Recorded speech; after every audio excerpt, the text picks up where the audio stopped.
An elderly woman sat on the cold ground. Her wheelchair tipped over beside her, one hand pressed against the pavement, the other reaching upward. Not begging, just hoping. People walked past. Milo noticed her from across the road. He slowed down. The noise around him faded, until all he could see was her trembling hand. Milo stepped forward. He lifted the wheelchair, helped her sit back down. She winced, then relaxed. She smiled gratefully. Her hand reached up and gently touched Milo's head. A quiet gesture. She felt safe again, and Milo knew. As if taking up space was something to apologize for. Milo didn't laugh. He simply nodded and began pushing her wheelchair forward. Slowly, matching her pace. The city still moved around them. Cars passed. People talked. But somehow, it felt quieter now. More human. They didn't rush. They didn't speak much. Just the sound of wheels rolling. And footsteps beside them. When they reached her small home, Milo helped her inside. The door creaked as it opened. Inside, the room was simple. Clean. But empty. A small table. A chair. A window letting in weak sunlight. No photos on the walls. No family portraits. No voices calling from another room. Just silence. She sat down slowly, folding her hands in her lap. Waiting.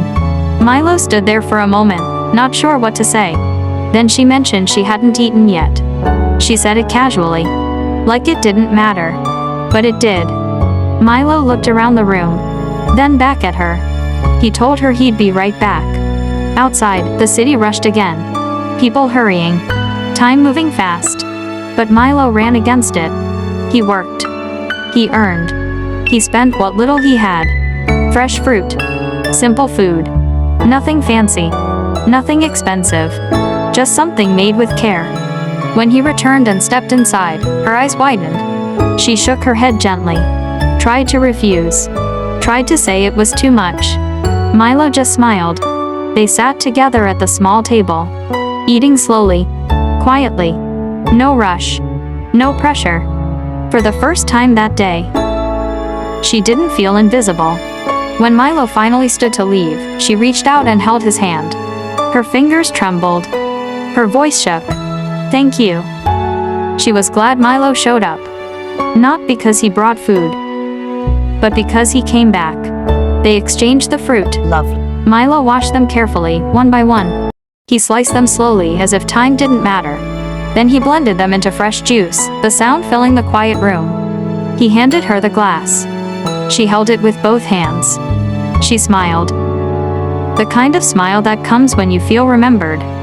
For a moment, she just sat there, sipping slowly. Then she reached into a drawer and pulled out an old photo. The edges were worn. The colors faded. Her hands trembled as she showed it to Milo. She told him stories from her younger days. About dancing. About laughter. About love she once knew. She spoke softly, like she was afraid the memories might disappear. Milo didn't rush her. He didn't interrupt. He just listened. And he smiled. When it was time to leave, Milo stood quietly by the door. She thanked him again, her voice gentle, but full. As Milo walked out of the apartment, he looked back one last time. Some moments stay with you forever. If this story touched your heart, subscribe and keep kind.